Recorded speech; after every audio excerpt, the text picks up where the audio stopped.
দেখুন, কেতু যদি আপনার জন্মছকে জন্মকুষ্ঠিতে অশুভ থাকে, যার অশুভ প্রভাব আপনার জীবনে পড়তে দেখতে পাচ্ছেন, এমন ক্ষেত্রে এই কেতুর অশুভ প্রভাব থেকে বাঁচতে আপনারা কি করবেন?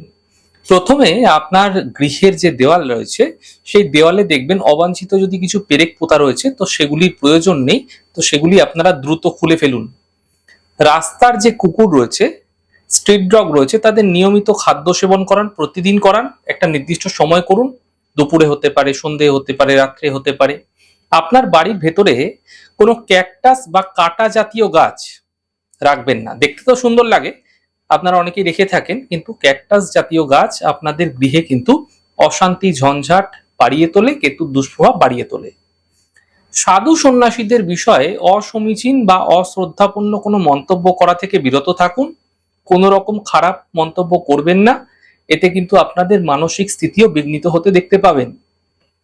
কোনো ধারালো বস্তু, যেমন ধরুন কাঁচি, ছুরি, ব্লেড, ছুঁচ, এই ধরনের কোনো বস্তু যেগুলি থাকে সাধারণত ঘরে, এগুলি এদিকে ওদিকে ফেলে রাখবেন না গৃহে। একটি বাক্সের মধ্যে রাখুন, একটি কৌটোর মধ্যে রাখুন। বাড়িতে রাখা যে ধর্মগ্রন্থ রয়েছে, বিশেষ করে গীতা, বেদ, এরকম ধরনের ধর্মগ্রন্থ যেগুলো প্রত্যেকভাবে পাঠ করা হয়, এগুলোকে আপনারা কোনো হলুদ কাপড়ে মুড়ে রাখতে পারেন। যে কোনো মন্দিরে অথবা আপনার গৃহ মন্দিরে একটি হলুদ বা লাল রঙের পতাকা লাগিয়ে দিন। এতে কেতুর অশুভ প্রভাব থেকে আপনারা বাঁচতে পারবেন, এবং কেতুর দুষ্প্রভাবের কারণে যে সমস্যাগুলো আপনারা ফেস করছিলেন, সেই সমস্যা থেকেও আপনারা বাঁচতে পারবেন।